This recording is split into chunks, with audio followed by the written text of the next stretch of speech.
안녕하세요. 세상의 나그네 오목사입니다. 오늘은 어거스틴의 은총의 수단과 절대 은총에 대해서 알아보도록 하겠습니다. 어거스틴은 도나투스주의자들과의 논쟁에서 성직자들의 개인적인 거룩성 그리고 교회론적 순결이 죄사함과 구원의 전제 조건이 아니라고 했습니다. 어거스틴은 은총의 수단들인 교회론 그리고 성례전론을 확립했습니다. 4세기 초에 도나투스주의자들은 박해시 배교한 성직자들이 이 사람들이 행하는 성례전들이 효과가 없다고 보았습니다. 그들은 배교한 사람들이 존재하는 보편적 교회는 타락했다고 주장하면서 보편적 교회로부터 분리해 나가 도나투스주의 교회를 설립했습니다. 그들은 보편적 교회에서 세례받은 자들이 자기들의 교회로 올 때 재세례를 시행했습니다. 이들은 시프리안의 관습에 따라 재세례를 시행했습니다.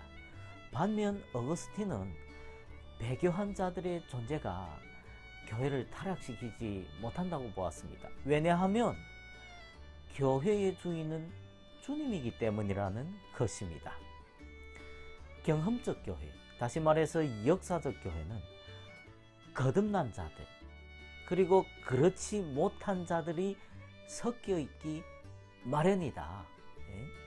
성례전의 주인도 인간이 아니라 그리스도이시다. 이렇게 주장했기 때문입니다. 도나투스주의자들은 교회의 거룩성이 개별 구성원의 거룩성에 기초하고 있다고 보았습니다.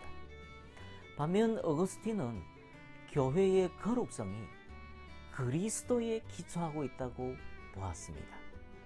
따라서 어거스틴에 따르면 인간 대리인에게 문제가 있다고 해서 그리스도의 세례가 무효화될 수는 없다는 것입니다. 그러므로 재세례는 잘못된 것이다. 그의 이러한 주장의 근거는요, 이 안수 때의 사제는 그의 지위나 성품과 무관하게 주님의 지울 수 없는 부호를 받기 때문이며, 성례전들의 효과는 이를 중재하는 인간들과 무관하기 때문이라는 것입니다. 또한 이 부호는 성직자의 개인적인 거룩성과 무관하게 세례를 받는 사람들에게 아로 새겨진다는 것입니다. 한편 어거스틴은 세례의 타당성, 다시 말해서 세례의 존재 자체와 세례의 효과를 구분했습니다. 삼위일체 하나님의 이름으로 세례를 베풀기만 하면 교회 밖에도, 심지어 분리주의 교회에도 세례는 존재한다는 것입니다. 왜냐하면 이는 하나님의 세례이기 때문이다 라는 것입니다. 반면 세례의 효과, 다시 말해서 죄사함과 구원은 보편적 교회에만 있다. 보편적 교회와의 연합 안에 있지 않으면 타당한 세례가 효과를 발휘하지 못한다. 따라서 세례가 존재한다는 것과 세례가 구원 효과가 있다는 것은 별개의 것이라는 것입니다. 한마디로 어거스틴은 성례전 이해에 있어서 경직된 사효론을 어느 정도 수정했지만 그의 세례의 타당성의 개념은 여전히 사효론적이라고 하겠습니다. 도나투스주의 논쟁의 불행한 부산물 등 가운데 그 중에 하나는요, 그가 이 종교적 강압을 정당화한 사실입니다. 그는 도나투스주의자들은 보편적 교회의 성도들을 부당하게 박해하지만 반대로 교회의 성도들은 도나투스주의자들을 정당하게 박해한다는 것입니다.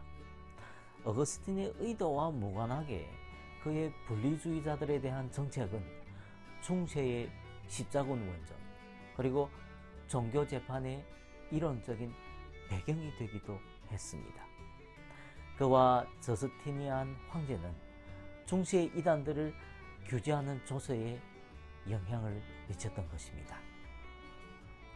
어거스틴은 신적인 명령은 인간의 본래적인 능력을 전제한다는 펠라기우스주의자들의 주장에 반대하여서 선을 행함에 있어서 인간의 전적인 무능과 하나님의 절대 은총의 필요성을 강조했습니다. 이와 관련하여 원죄와 유아 세례를 방어하였으며 원죄의 유전을 주장했습니다. 낙관론적 인간론을 가지고 있던 펠라기우스, 카일레스티우스, 그리고 줄리안, 이 사람들은 원죄를 부인하면서 의지의 자유를 주장했습니다. 이 사람들은 갓 태어난 유아는 타락전의 아담과 동일하다고 보았습니다. 따라서 이들은 인간은 운명적으로 범죄하는 것이 아니며 초자연적인 은총 때문에 선을 행할 수 있는 것도 아니라고 주장했습니다. 인간은 선을 택하거나 악을 택할 수 있는 완전한 자유를 가지고 있다는 겁니다. 따라서 펠라기우스주의자들에게 은총은 개인에게 역사하는 초자연적인 능력이 아니라고 주장합니다. 그들에 따르면 은총은 이미 주님의 가르침과 모범, 율법, 그리고 예언자들을 통해 모두 주어졌다는 것입니다. 따라서 어거스틴과 달리 개개인에게 역사하여 손상된 의지를 복구시키고 선을 행하는 것을 가능하게 만드는 신적인 능력으로서의 은총의 개념이 그들에게는 없었습니다. 어거스틴은 타락전 아담에게만 중립적인 이 선택인 자유가 있었다고 했습니다. 이후에는 은총이 먼저 손상된 의지를 복구시켜야만 인간은 선을 택할 수 있다는 것입니다. 아담의 죄는 후손의 이 성관계를 통해서 유전된다고 보기도 했습니다. 아담의 범죄의 결과 원죄, 다시 말해서 죄책과 육욕이 후손에게 생겼다는 겁니다. 죄책은 이 세례 때 용서되지만 이 육욕은 형벌로 주어진 것이기 때문에 일평생 우리 속에서 맹렬하게 활동한다고 말합니다. 그는 이 육욕의 통제 불가능성의 이 전형적인 모습을 성적인 욕망에서 보았습니다. 펠라기우스주의자들의 눈에는 이 어거스틴의 이러한 비관적인 인간론은 마니교의 망령이 되살아난 것으로 여겨졌습니다. 어거스틴은 이러한 죄의 실제 앞에 인간의 구원은 오직 은총에 달렸는데 이는 예정과 견인을 포함한다는 것입니다. 어거스틴은 선행적 은총을 주장했는데 이는 우리가 믿기 시작하기 전에 찾아오는 은총으로서 예정에 해당합니다. 어거스틴에게 은총에는 여러 단계가 있는데 따라서 예정된 자들이 구원받는 것이 아니라 견인의 선물이 주어진 자들이 궁극적으로 구원을 받는다고 주장합니다. 이 견인의 개념에서 그는 하나님의 은총에 인간의 의지가 협조하는 것으로 보았습니다. 그러나 의지의 협조는 견인의 선물이 먼저 주어진 자들에게만 가능하므로 어거스틴에게 있어서 구원에 있어서 하나님의 주도성은 절대로 손상되지 않는다고 합니다. 원죄와 관련하여 어거스틴은 영혼의 기원에 있어서 유전설과 창조절 사이에서 자신의 입장을 유보했습니다. 유전설이 원죄를 설명하는 데에는 유용하지만 이 이론에 따르면 영혼의 물질적 성격이 불가피해진다는 것입니다.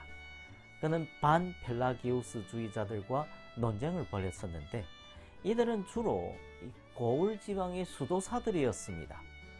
이들은 구원에 있어서 은총의 필요성을 인정하면서도 믿음의 시작은 인간의 결단에 의해 이루어진다고 보았습니다.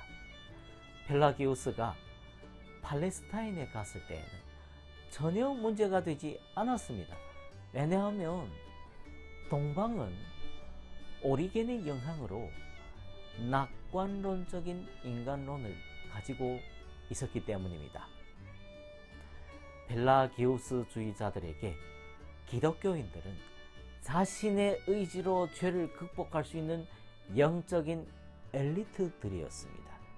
그러나 어거스틴에게 기독교인들은 죄 가운데 항상 은총을 의지해야 하는 보통 기독교인들이었습니다.